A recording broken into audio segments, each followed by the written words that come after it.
welcome back to Betty's Sweet Spot. Now, She ain't at her spot though. wherever I am is my spot. And my spot happens to be in homeless San spot. Diego with my daughter, where she lives in San Diego, and she works with the homeless, Mentally ill. the mentally ill here in San Diego.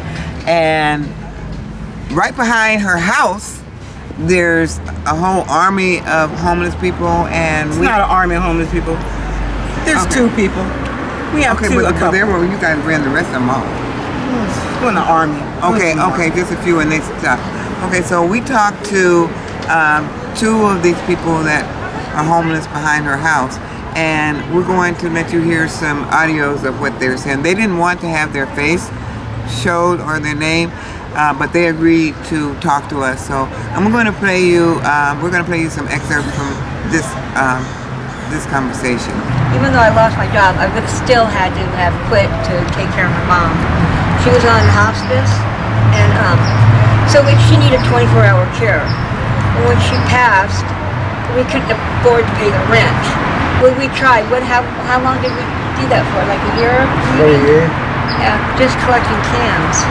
We paid that with, and then It was a mobile home. yeah, it was a mobile home, so the rent was never the same. And it got where somebody helped us with the rent, but they didn't pay all of it. So we got behind, and then we got behind. Once you're behind, you can't ever catch up. Now, what is the reason? How did people become homeless? That's why we talked to that one person. It could be because most people are just one paycheck away from being homeless. That's a sad commentary. One paycheck away from being homeless, and then this lady whose mother was ill, and they had to take care of her, and then they lost their place, and then the worst thing in California is when you're trying to find a place, you have a credit check. You have to pay $30 for each credit check. Every time. That's wrong. When you can go online and print out your own, and they don't even have to pay for it. They can No. print out it, and then that's a game. I think that's one of the most terrible things that they could do is charge you when you could just print out your. For 30 days, 60 days, it should be good. Nothing should change in your credit within 30 to 60 days. Right. That should be the rule. There should be a cap on credit checks. There should also be regulations on charging 3 times the rent.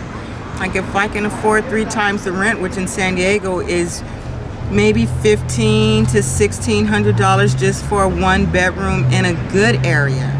But I need to make 3 times that much. That's ridiculous. In that case, I'd save for a house. Why pay expensive rent? So people with Social Security, or the people that are homeless, some of them get Social Security and they only get like $895 or $800 something a month. You can't live off of that. What about these people who rent out these rooms and they have like 3 beds in a room, and they're charging these people $825 a month, and then they're giving them shit food, top ramen or stuff like that, and now, they're just ripping them off. A bedroom, 1 bedroom with 3 people in it, that's $2,400. $2,400 For one, and that's what's happening down here, at least in our San Diego. That's what's happening in our protect and serve. I don't know, I can't see one of our police cars, and we're literally right across the street from a homeless encampment and a police station, but the cars say protect and serve. They ain't serving. Protecting, I can say for our San Diego Police Department, they're not the worst. They're not shooting people, killing, they're not doing all that, but they will touch a chick. They will touch you. What do you mean touch you? A lot of our police officers get in trouble for doing nasty stuff to other women while on duty. So that's our biggest issue here with our San Diego Police Department. Oh, well, I can live with that. I know. Touch me in the morning. Get paid $100,000. Not going there, guys. Wow, San Diego Police. Okay, so Get your life together.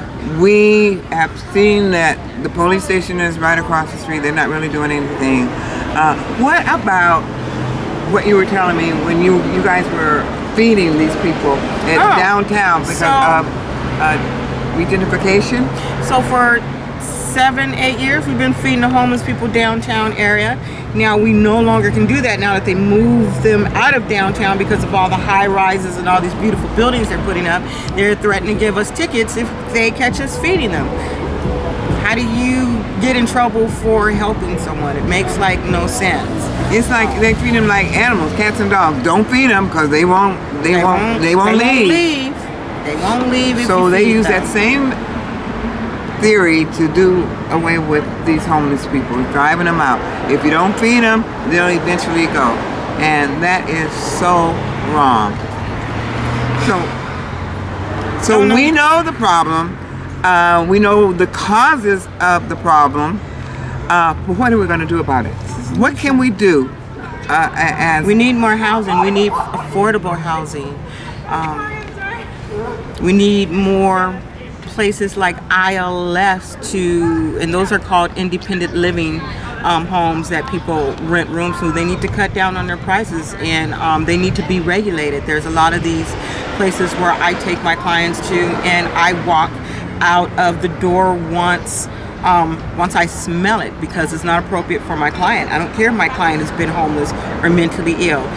That's my client. So my client has to be in a decent place.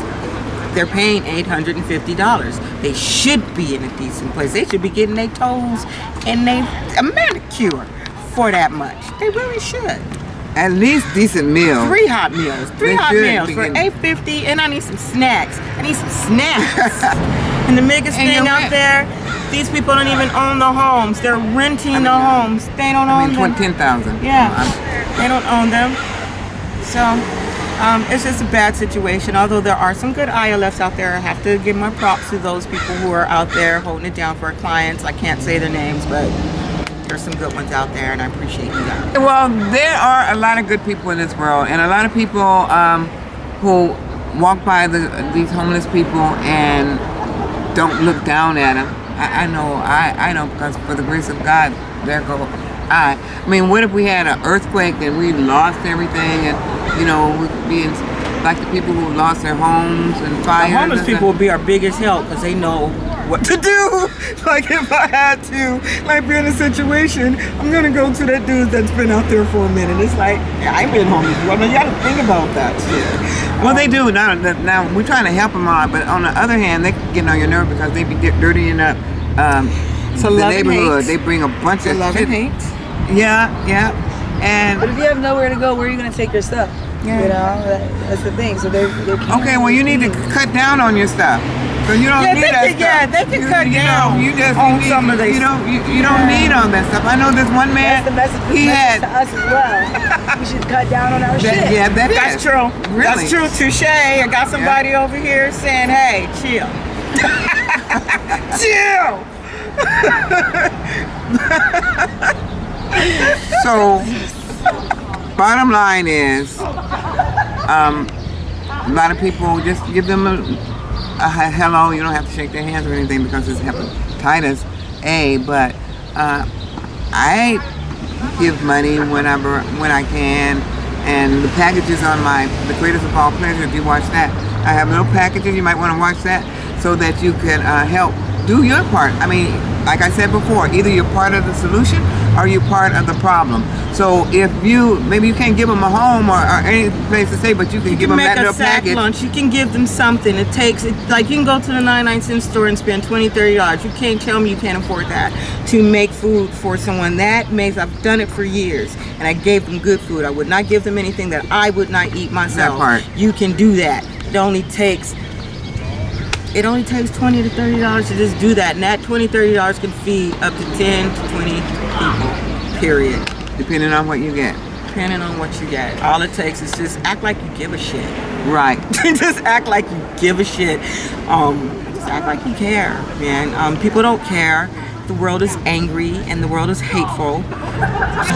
I'm a 60s kid. I'm a total 60s kid. When I was born in the 70s, there was no homeless people. They were bums. They were called hobos. They were called hobos, but they had families. They had a place to go. They were hanging out at the liquor store and drinking, but they had homes. We did not have the homeless problem until Reagan. He put all these people with mental illness. He turned them all out. It's called And all ever the since then, we've started having this homeless problem. You know, and what's so funny about it, you know, what goes around comes around. All these people are half crazy, and he ended up dying half crazy, not even knowing his name. Show did. Bam, whatever. You need to be careful how you treat people. You need to be careful how you treat people. Oh my God. Are you giving out food? Come here, hon. Come here. We're doing a video on the crappiness of homelessness. Hi, my name is Pastor Esther Anthony Thomas. I'm with Truly Blessed Ministries. I am the executive pastor.